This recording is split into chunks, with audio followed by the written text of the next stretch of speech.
right, y'all. Welcome back. Three the hard way. We got Mr. Phil LaFortune with us.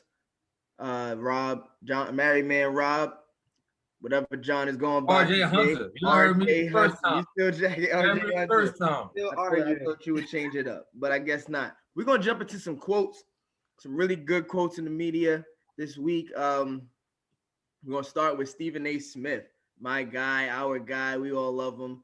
One of my idols in this podcasting and sports analyst game. He said he doesn't want to hear any more GOAT talk about Patrick Mahomes. I heard that quote, and this is my background. But I'm gonna let y'all start in on that. How do y'all feel? You agree? You disagree? As the resident Tom Brady hater, I would start off prefacing by saying this. Listen, ain't nothing else Mahomes could do, bro. Ain't nothing else Mahomes could do to be the GOAT. I'm sorry. Like, he needed to win that game. And granted, his offensive line was out and people were dropping passes, but if was a fifth, we wouldn't be here right now. So I'm dealing up for what I saw and what I see and what I expect to go forward, man. It's gonna be really tough, bro. You can't lose to the GOAT. Dang, I said it twice. You can't lose to Tom Brady when he's 43 and then go on and still be the GOAT. Like, Patrick Mahomes is in his prime to me, and he lost. It's the end of the story for me. I don't know, man. I'm gonna disagree with two things. One, I think there is a route that he can go. I think that this is very damning, but this doesn't stop him from being a potential. And I said it before, Michael Jordan and of the football game. I love Tom Brady as the best sport quarterback, the best mind at the quarterback position, but I don't love him as the best athlete. I think Mahomes can change the game from the quarterback position. I also think it's very important to mention that this is only his fourth year. It's only his third year starting. So I totally disagree that he's in his prime. This is how good he is at 3 years in. He's played 2 seasons. 2 seasons before this one. One was a Super Bowl and the other one was a loss to Tom Brady. That's where he's been. This is only his 10th loss of his career, including the playoffs. This is the 10th loss of this man's career. He's nowhere near his prime. And I think that if he can have a long career like Brady, he's already started in a certain place where, Stephen A. Smith, and I love this guy to death, Stephen A. Smith's GOAT is Aaron Rodgers. And Aaron Rodgers is a great player, MVP this year, but he's already a couple MVPs away from being better than Rodgers has ever been. If he retired right now, that's an argument because he has just as many Super Bowls. He has more Super Bowl appearances. He has a better record in the AFC Championship game than Aaron Rodgers does. So he's on the way. I see him as a Jordan, and it's you can't compare it. You can't say that they're not the same, but they're congruent to me in the sense that, yeah, Michael Jordan didn't win until the 90s, and he was in the league for 6-7 years before he actually got a championship. But he had to go through his bumps and bruises. He had to lose to Bird. He had to lose to regular season to Magic. But he lost to Isaiah in them. I think that this is where Mahomes is at in his career. He's in the fourth year of his career. Listen, man. When Michael Jordan was in the finals against Magic, he ain't lose. Michael Jordan was in the finals against Magic. He was in his 8th year, 7th year. That's what Tom Brady in right now. He ain't like his 12th. What happened? I'm done. He was in his 7th year. He never got there. He couldn't even get there at this point. Mahomes has been there every time. Granted, he's losing to the GOAT. I give you that. But I think that if Mahomes, I personally believe that we'll have a Super Bowl rematch. And I also believe that Mahomes has an opportunity to still beat Tom Brady as long as he stays in the league. And you can't tell me that if he lost to him at 43 and he beat him at 44, way closer to his actual prime, because 3 years is not your damn prime, especially at the quarterback position, way more closer to his actual prime, he puts himself back in the conversation. So there's still an opportunity for him. We haven't seen this with Jordan and Kobe or Jordan and LeBron. We don't get to see this in other sports. So it's great that we got to see it. Someone had to win. Someone had to lose. The GOAT won, and Tom Brady, to me, can hold that position for a very long time. But I'm not trying to hear no more GOAT talk. No, this is the route that Patrick Mahomes is on. He's on the route to the best player of all time. And he'll have to beat Mahomes. I think he has to beat Brady to do it, but I think it can be done. I think it's not just stop the talk, stop the GOAT talk. I think the GOAT talk is on pause. And I say that because just like you said, Ty, like my man is not in his prime. We were just talking about how the offense that they have is unbeatable and unstoppable, and teams are scared to play them, right? And every great athlete has his moment of adversity. Everybody has that moment where it's like, will he bounce back? And the look that I seen in Patrick Mahomes' eyes when he played against Tom Brady, he'll realize that it's a different level that he can get to. For me, it's scary for me that he throw 50 touchdowns and a guy who just said maybe 2 seasons before that he just started learning how to read defenses. So the game hasn't slowed down for him yet. What happens when the game slows down for Patrick Mahomes? I can clearly see a 60 touchdown season. I can see maybe a 6,000 yard season. This guy has unlimited potential, bro. And that's just one season, bro. I could, like Todd says, I see him changing the game, bro. He still has his wheels on him. He's only 23 or 24 years old. The guy is playing with one of the best coaches of all times. Tyreek Hill's not old. Travis Kelce's not old. All farm grown too. All farm grown. Look, man. 160 touchdowns for the average, man. They're playing in 17-game seasons. Mahomes has a path. And on top of that, they're going to change the game from maybe 17 to 18. So with that being said, just like in basketball or just like in baseball, when they extended the season, that doesn't stop your greatness, bro. You break records. Records are meant to be broken. And you play in the era that you play in. And for me, I think Mahomes is going to surpass a lot of people in his time and also get a lot of championships along the way. And when you talk about narratives, I do think that Tom Brady said that he'll be back. And we're gonna save that quote for another time. But if there is a matchup, that will be Patrick Mahomes' opportunity. The door opportunity to show up. I think that like the conversation, if Tom Brady retired right now, this conversation gets a lot harder. But he has the opportunity. I bet on Tom Brady being there this year. If the Bucs roll out there with that same team next year, I'm willing to bet on them again. So I can see Tom Brady being back, and I still think the Chiefs are the best team in the league. I think the Bucs got the best of them last on Sunday, but I think we can see this again. What you think, Phil? I'm gonna say you guys keep talking about all these different paths that this man could take to become, the GOAT. All paths are blocked. Roadblocks are here. Like there's no way he can be the GOAT in my eyes. I feel like success at the end of the day comes down to winning. Tom Brady has a lot of records, but he doesn't have the single season record for most passing touchdowns. That's in Peyton Manning's hands, but no one's going to compare Peyton to Brady at this point. At 7, so yeah. At 2, at 1 right now, I understand you, but when he's at 3, at 4, at 5, and he's breaking those records, who's to say it ever gets there? And I'm not doubting Patrick Mahomes. He's a great player, but there's a lot of great quarterbacks that we've went through. Dan Marino is considered one of the best ever. He's never even won one. We got Peyton, who's won 2. Drew Brees won 1. Aaron Rodgers won 1 and hasn't even gotten a 1 since. My thoughts on that is, for me to consider Patrick Mahomes the GOAT, mind you, I do think he is in his prime at 25 years old. I don't think a prime is an age thing. I think a prime is how you perform and where you're at in your career. Right now, he started his prime. It's just going to continue for a long time. But at the end of the day, he's at 1 ring, Brady's at 7. So to me, Patrick Mahomes has to get to 7 or 8.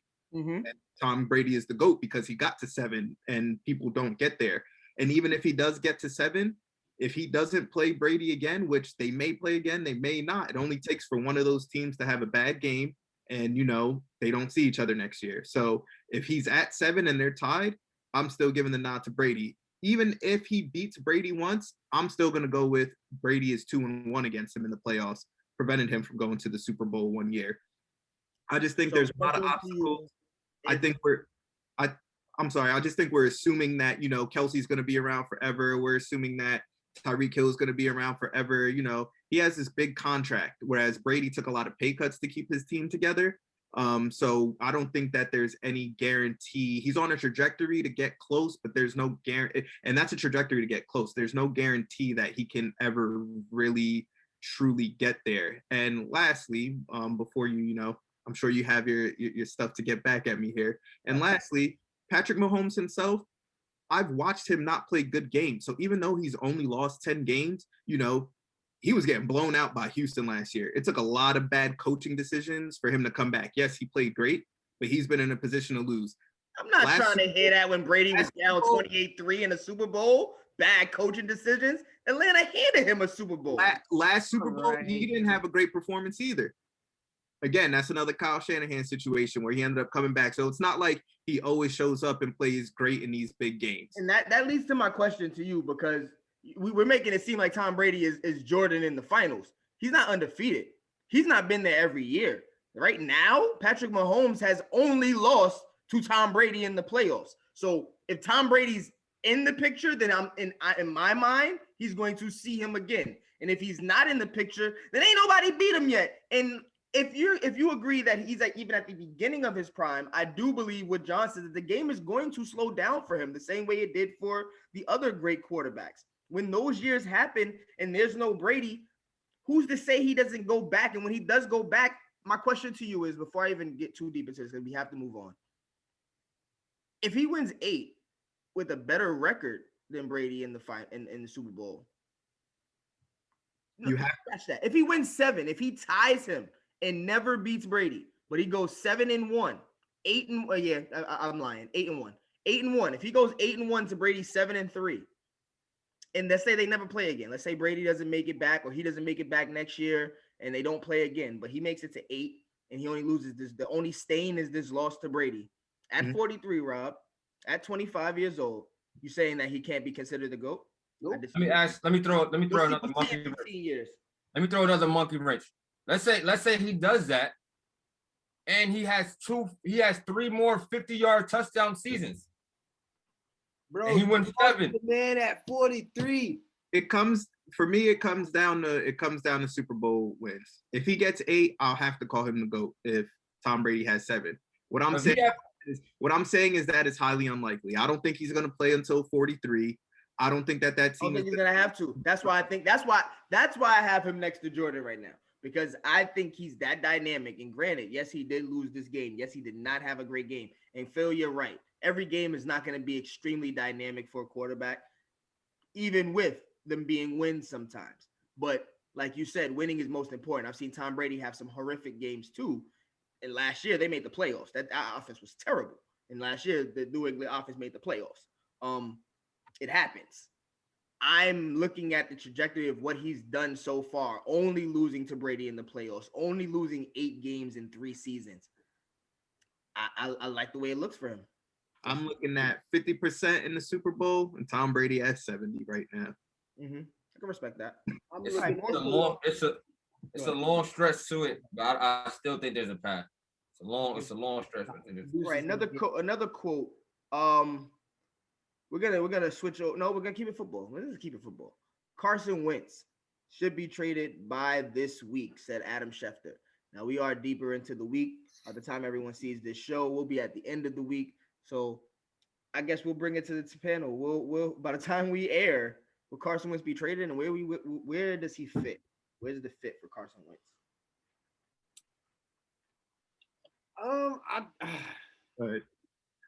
This one was tough for me. I'm going to say no. Carson Wentz is not going to be traded by the end of this week. Schefter usually does get it right, but I really think, and I'm paraphrasing for one of our good friends, Dominate Gaming. Check his Twitch affiliate site out. But I really think this is a bluff by Philly, man. I really do think this was a bluff. Like, they're trying to get other teams to give them the better offer that they're looking for. I think they're looking for a Matt Stafford haul, but I just don't think Carson Wentz is Matthew Stafford. Nobody's trying to give them that. So in my expert opinion, in my Nosha Roberts opinion, this is a bluff. In my opinion, I'm going to go with he gets traded tomorrow.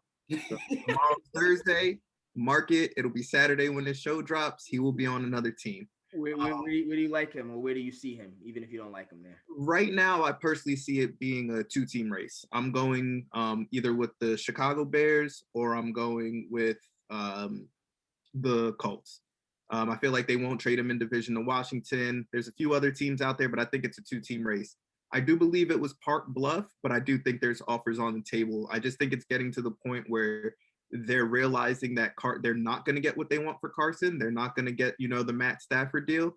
So I think that he will ultimately be traded to Chicago. And actually about an hour or two ago, I actually seen a tweet from David Montgomery thanking the city of Chicago for playing there. So I don't know if he's going to be part of that deal, because originally it was Tariq Cohen in the rumor. Maybe they changed up backs, and I just think he's going to be traded by the end of the week. I see it being probably Chicago. If not Chicago, the Colts. But if I had to go out on a limb, I'm going to say he'll be a Chicago Bear tomorrow. I say, what's new in Philadelphia? There's always some trade talks going on, man. Like that's what Philly is about. That's the type of town it is. There's always some rumors going on. But me, it's hard to believe that they're going to trade Carson Wentz after firing Doug Peterson, who obviously wanted to bench Carson Wentz and did it. So why would you fire Doug Peterson if you're going to trade Carson Wentz? You keep your coach and trade the player. That's my opinion. So I'm not sold on the trade talks at all. I'm sold on the trade talks. Like you said earlier, John, Philly will trade any and everybody. With that being said, Carson Wentz and Jalen Hurts, you have a real situation there if you keep them. A explosive situation, and with one of the richest players in the league with Carson Wentz, and also someone that could be, talented enough to lead a team. Jalen Hurts, he hasn't sold me as the franchise guy yet, but he looked good. He looked good for what I saw. I do know this. I don't really have a destination for Carson Wentz, because my destination would include a better quarterback, and that would be Deshaun Watson, who's supposed to be on the move too. Well, all I do know is a lot of quarterbacks on the move. So I'm going to be looking at these teams really closely that start their seasons with bum-ass quarterbacks, because you weren't really trying. If you don't have a legitimate starting quarterback, or at least someone that can compete for a true starting position, or one of the rookies, I can understand if they underperform, but you need to have a name at quarterback position this year. It makes no sense to not have a name at the quarterback position, because they're flying like hotcakes right now. We got a little bit of time for one more quote. We'll move over to the NBA. We're going to talk about LeBron James. So superstar Bron said, having the All-Star game is kind of a slap in the face. And me personally, I didn't 100% understand it. Understood it. I don't know how I feel about it. I want to open it up to you guys, see if you can sway my opinions on it. Yeah, man. For me, I think to the players, it's a two-way thing, three-way thing. For the players, I feel like it is a slap in the face. Only because like All-Star Weekend is like homecoming, bro. Like everybody comes home, you get to mingle with the NBA players, the legends come out, you get all that stuff. With COVID, there's restrictions, so you're pretty much telling me that I have to go to the All-Star Weekend and then put me in pretty much jail. And if I do anything, then you're gonna find me for it. Like it's a bad situation for the players, because temptation is all around them. You know how James Harden is when he get down to the strip clubs, man. The ATL ain't nothing but Magic City and good-looking women. So with that being said, bro, for the players, I don't think that is fair. For the fans, I think the fans is the most that benefit out of all this. We love to see All-Star break. We didn't get one last year. And there's new talent out there. There's a lot of new, I believe it's going to be new first-time NBA All-Star players. So with that being said, bro, that's for the play. I said it from the player side, I said it from the fan side, from the NBA side, bro. You need that revenue, dog. NBA All-Star Weekend is about bread. It's about that chicken, man. You got the dunk contest, you got three-point contest, you got revenue just coming in all streams, and you know that they're losing money. Comedy shows, you got all this NBA cares and photo ops and book drops and other celebrities. Continue. Yeah, so that's where I'm at with it. So for the players, it's definitely a slap in the face. To ask them to sacrifice and go down there, just to play just pretty much one game and be restricted. But for the fans and to the league, I think it's beneficial. I'll go out on a limb and say that I actually think that from LeBron's standpoint, it's actually a little bit selfish for him to say that. Reason being is we all know that the NBA is a business. I think the NBA is one of the best sports in terms of taking care of their players and taking their, players' opinions into true consideration. They're very progressive. They support the African American community and the movements that we believe in. And I just think LeBron is coming from a place of superstardom. At the end of the day, again, it's a business, and the All-Star game is for money. It benefits the fans. Of course, we get to see our favorite players play all in one place. But at the end of the day, they need to generate revenue. They're not getting the ticket sales. And, the way that the league is run, the salary cap is based off of the money that's made by the league, and it's a 50-50 split between owners and players. LeBron doesn't have to worry about that because he's getting paid from every which direction possible. Endorsements, production companies, everything. He's getting a bunch of money. So this matters more to actually the players who wouldn't even make the All-Star game. So those guys who are fighting for a spot on the team, those guys on 10-day contracts trying to work their way up, that's really who the All-Star game is for, of course, on top of the fans and generating money. And I would just also say give the NBA a chance. The NBA always finds innovative ways to do things. They're doing it all in one day. The players will be safe. The players are getting tested anyway for COVID on a regular basis. And I believe actually that the people close to them, like their family and things of that nature, are in line for COVID testing. So I still think that, the NBA could make something happen, let them travel with their family, maybe do an organized event. Maybe Magic City is out the picture this year, but maybe they could do some type of organized event, get the players together, just form some type of safe environment and, still make it enjoyable for everybody while they can still do their job, satisfy us as the fans, and, make their money. Yeah, man, I definitely agree with that. The All-Star game for me has always been about the fans.